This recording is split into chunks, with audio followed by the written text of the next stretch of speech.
So I want to talk a little bit about ratios, right? Ratios, it's not difficult, but it's something that you need to know, right? So a ratio is, let's say we've got flour, butter, right? We are going to figure out how much butter we need for the flour to create a certain type of product, yeah? So if we have 100 grams of flour, we've got 50 grams of butter. We're going somewhere with this. 100 grams of flour and 75 grams of butter. Yeah? 100 grams of flour and 25 grams of butter. Right? What you're seeing there is that the butter is either increasing or decreasing, but the flour remains the same. Yeah? So if we have 100 grams of flour, don't worry about the sugar, because if it's a sweet pastry or a savoury pastry, so the sugar, omit it for the time being. And sugar, also, you don't have to have, you do it to taste. Yeah? So I could, anyway, we'll just stick with the flour and butter for the time being, you'll get it in a minute. So, 100 grams of flour, half the fat to the flour, we're making pastry. Yeah, and there's other things that go in there, but we're talking about the fat and the flour ratios, yeah?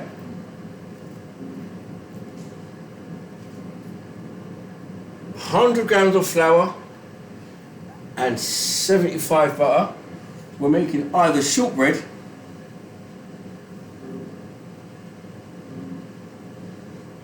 or crumble. Yeah? 100 grams of flour and 25 grams of butter, we're making scones. All of this is the rubbing in method. And just by changing the fat to the flour, you get a different product. But the method is the same. Yeah? Okay, cool. So today we're going to be doing a little bit of crumble, then we're going to go into a different method, which is the puff pastry, which is folding method, okay? Cool. Americans' measuring system is different. They use cups. Yeah? Now,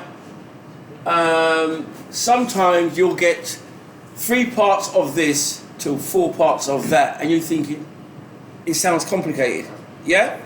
So if we look at a 100 grams, right? And we divide it by 4, what do we get? Wait, what? If we divide 100 by 4, what do we get? 20. 25. 25, yeah? So let's call 25 grams 1 part. Yeah? Yeah. It's 1 part of 100. Yeah? So if I then say 4 parts flour to 3 parts butter, what ingredients or what product am I talking about?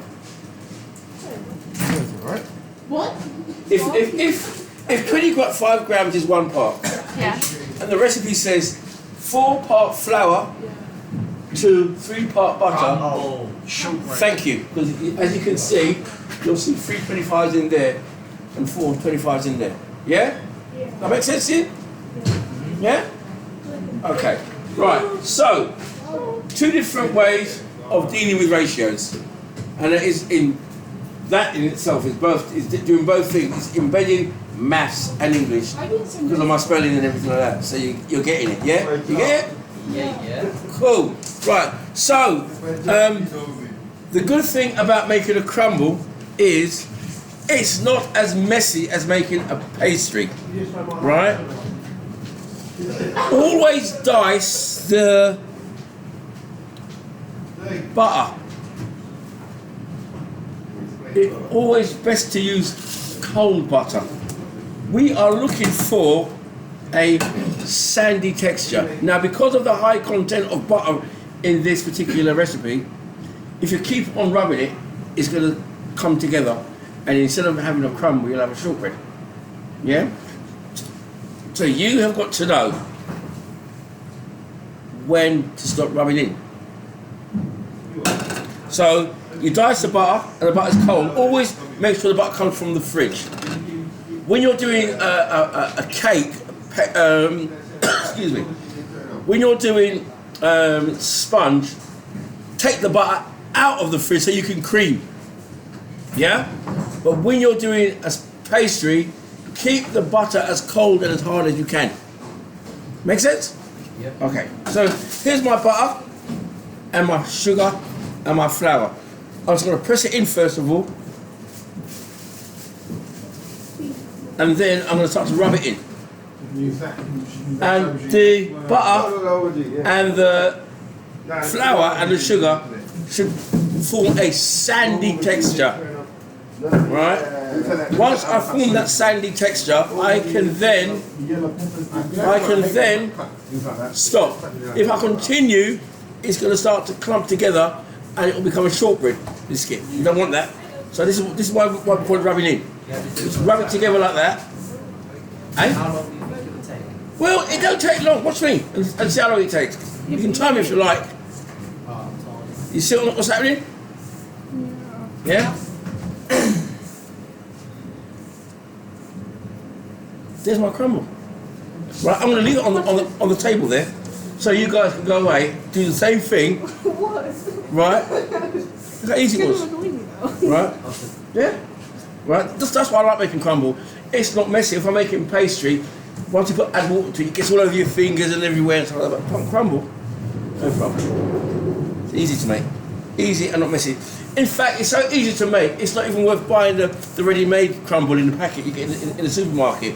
Because that, unless it's cheaper than the butter. I know butter's gone up in price. Yeah? So that is my crumble. Yeah? Mmm, delicious. Wish you were here. Right, now you try. Yeah? You try it. Right. Yeah. So, we've done ratios. We've added sugar to it. You know now that the sugar part of it, you can adjust it according to how sweet you want it. Now, apples that we use for crumble is a Bramley apple. These apples, they quite sour, but they melt out, so they make good apple sauce, and they do make a good crumble. When I've seen people put water in the apple, with these apples you don't boil them. We make what is called a marmalade, which is butter and sugar, and you want to keep the apples not too boiled out. You want to keep little lumps in there. So what you would do, first of all, for those of you that I don't like using these peelers. I prefer to use the old-fashioned peelers, but I'll show you anyway. Right, is learning to peel and use your tools. As you can see, I find it very easy with this one. The other one is a bit more challenging. But once you master it with the other one, you've developed a skill. Yeah, with this one there's no skill really. Anybody can peel off vegetables with a speed peel. I don't like them. Right, but they are useful when you're doing lots and lots of things in batches, and you want to do it quickly, like if you're doing, let's say a football match or a wedding or something like that, and you've got about 400 people you've got to, yeah, that's when these come in really handy, because they peel really quickly. Right. So then you need a chopping knife. Then you need a chopping knife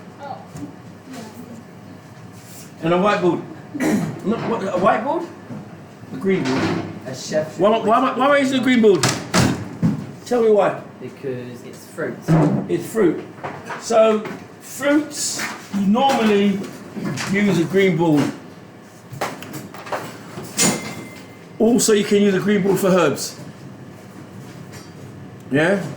And there is no chopping knife in there. You can have this one if you want. Oh, please no. Thanking you. No.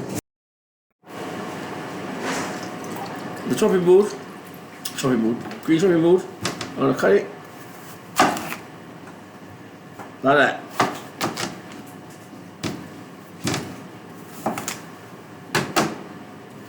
And then I want to take out the core. So I just cut a V in there like that. And just remove the core like that.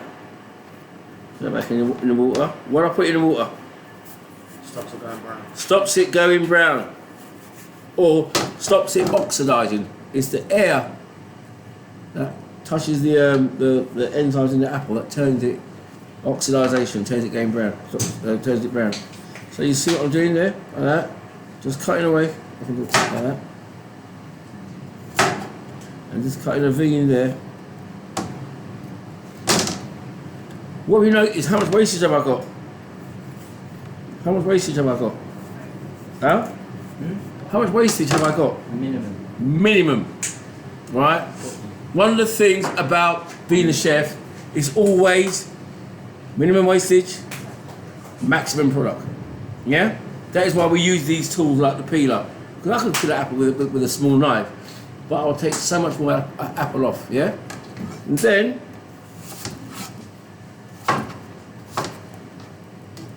into a medium size, call it dices if you will. No, it's not really a dice, but it explains more or less what I'm looking for. And then, depending on the weight of the apple, is how much sugar. I'm talking about the weight of the prepared apple, not the apple when it's whole. So what you will do, once you prepare your apple, you will weigh it. Yeah? And then you'll let me know what the weight of the apple is. We're working in pairs, by the way, we ain't got many apples. And I'll tell you how much butter and sugar, so it's going to be different amounts. Yeah? We don't want too much butter or sugar in the apple. So let's say the apple weighs, I don't know, 50 grams. Let's say the apple's going to be quite sour, so we would say about 15 grams of sugar, 5 grams of butter, something like that. Something like that, yeah? So it depends on how much the apple weighs as to how much sugar and butter you will add. It's going to be different for each group, right? So get on with that, and we'll get back together. Once you make your marmalade, I'll put the marmalade and I'll show you. Oh, we're using one knife each? We're supposed together, or in even groups of 3, because we haven't got many apples, but you still need to know. Now I am going to make a marmalade. And that's a marmalade, which is going to be sugar, and apple and butter. And I said, was it 5 grams of butter to 50 grams of apple? Yeah? Yeah. So I've got 20 grams of butter here and 60 grams of sugar, because I've got about 200 grams of apple, a bit over, but not quite 250. So that's happening. and that's happening. Delicious. Right? So what happens is now, right, you get it on a low fire, and or on a high fire, and you let that cook away until it starts to mash. When it starts to mash, but it's still lumpy, you just take it off. So it doesn't take very long. You could put a lid on it, it will speed up the process. 5-10 minutes, yeah? When it's ready, I'll call you back here. So get on with that now, and then come back to, I'll call you back in a minute, yeah? Okay. So, I said to you before, the marmalade doesn't take very long. Yeah, 10-15 minutes, and it should still be lumpy, yeah? Should still be lumpy. And then I'm going to add it to my container.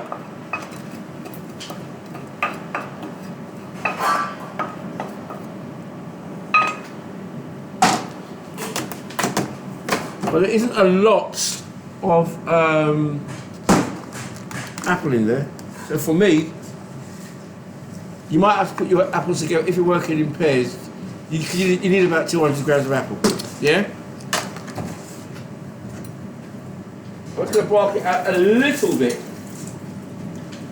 A little bit, not too much. A spoon or so of that.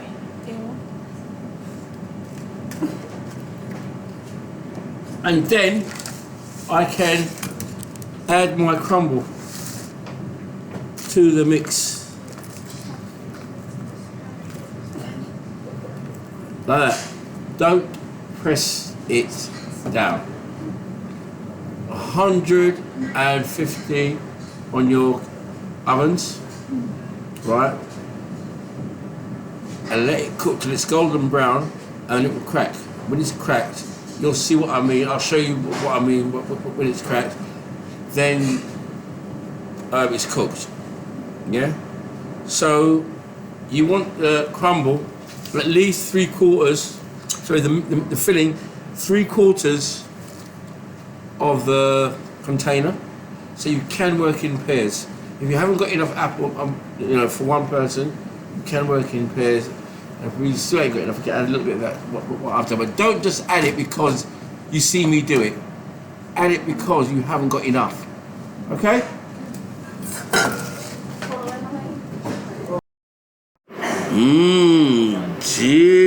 Delicious crumble. Wish you were here.